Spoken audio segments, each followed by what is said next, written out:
Discount, जो discount आपको bulk की ट्रांजैक्शंस पर मिलता है, आपने होलसेल में कुछ खरीदा या बेचा तो उस वक्त जो डिस्काउंट आप देते हैं या डिस्काउंट लेते हैं उसको हम ट्रेड डिस्काउंट बोलते हैं, है ना।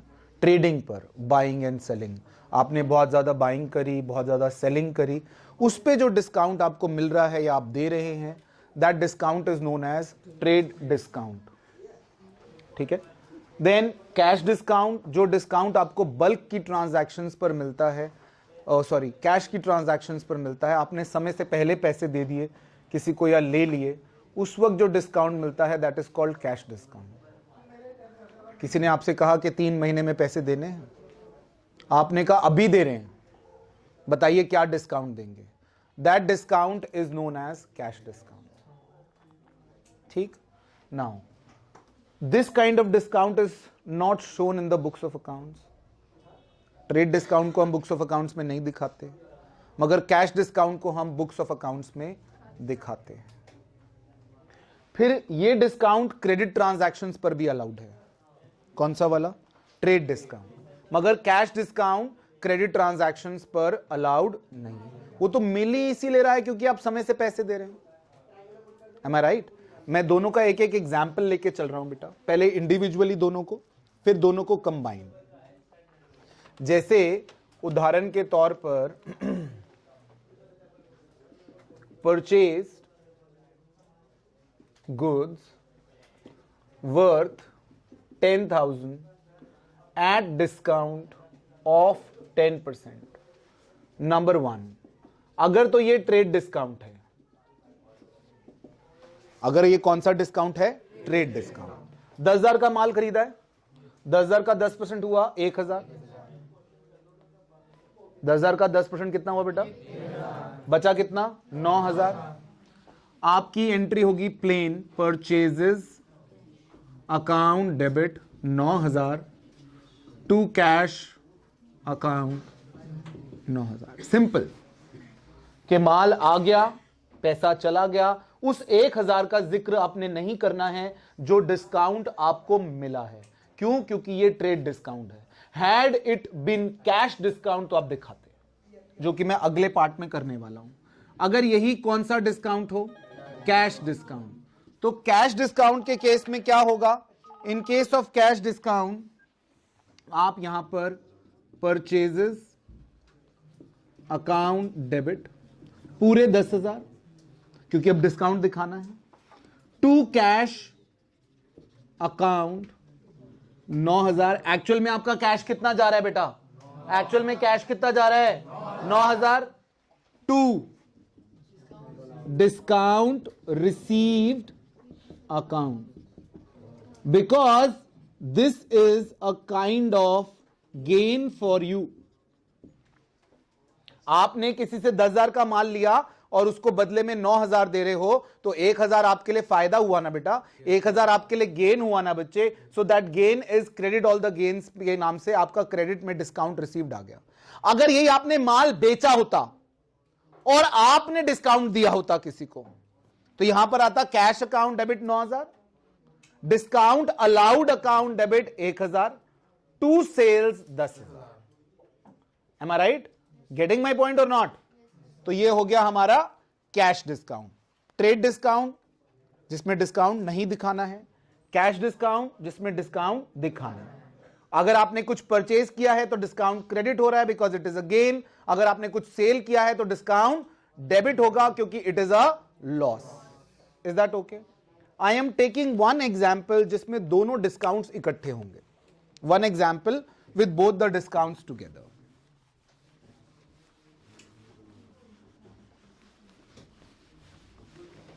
ध्यान दें, एक एग्जाम्पल लेते हैं। Purchased goods worth 20,000 at trade discount off 10%, paid 60% in cash and availed cash discount of 5% from राजन। ठीक है जी, हमारे पास दोनों डिस्काउंट्स हैं इसमें। पहले थोड़ी सी वर्किंग कर लेते हैं, वर्किंग के बाद हम समझेंगे इनकी ट्रांजैक्शन कैसे करनी है। वर्किंग क्या है बेटा? आपके गुड्स की वर्थ कितनी है? गुड्स वर्थ 20,000, जिसमें से ट्रेड डिस्काउंट तो पूरे पे मिलेगा बेटा। ट्रेड डिस्काउंट तो कैश लेने से कोई देना है ही नहीं। ट्रेड डिस्काउंट तो पूरे पे देंगे, कितना? 2,000। कितना? 10%। 10% off what? This amount. Am I right? तो आपके पास बचता है कितना? 18,000। अब इसके आप दो टुकड़े करेंगे, 60% जो कि कैश है और 40% जो कि क्रेडिट है।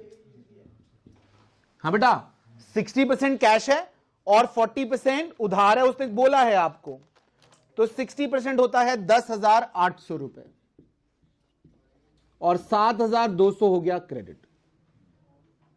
बेटा कैश डिस्काउंट की जब बात आएगी तो इसमें से माइनस होगा, इसमें से माइनस नहीं होगा। वाई?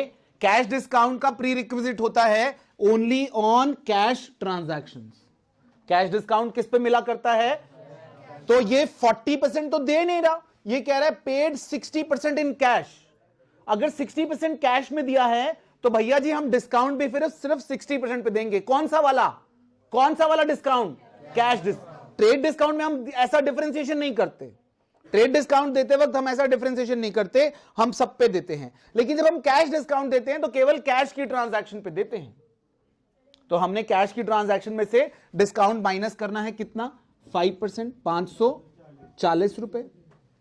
आपके पास नेट बच जाता है 10,260 रुपए।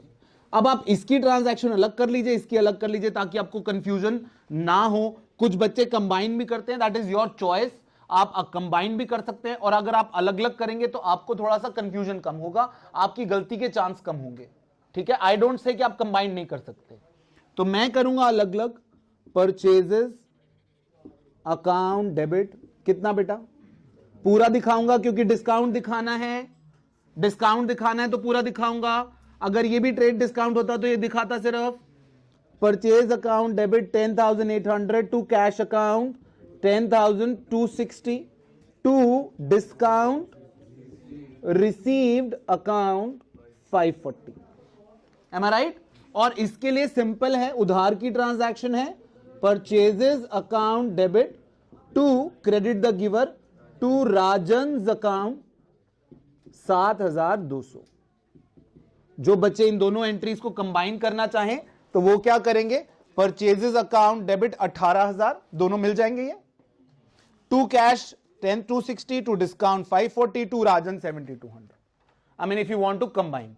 अगर आप कंबाइन ना करें तो आपके गलती के चांसेस कम रहेंगे। मैं तो यही सजेस्ट करूंगा कि आप कंबाइन ना करें, यू डू इट इंडिविजुअली। यही सेल का भी ऐसा ही करेंगे। अभी माल खरीदा है, माल बेचोगे तब भी ऐसे ही करेंगे। आप पहले अपना ट्रेड डिस्काउंट माइनस कर लेना। ट्रेड डिस्काउंट माइनस करने के बाद जो बच जाए उसको टुकड़े करना कि कैश कितना है और उधार कितना है। जितना कैश है उस पर कैश डिस्काउंट देना और जितना उधार है उस पर कोई डिस्काउंट नहीं। Is that okay? Got it? बस वहां पर ये फर्क होगा कि ये डिस्काउंट रिसीव की जगह डिस्काउंट अलाउड की तरह डेबिट हो जाएगा। वो रेस्ट प्रोसीजर हमारा सेम रहेगा। Is that okay? Got it? चलिए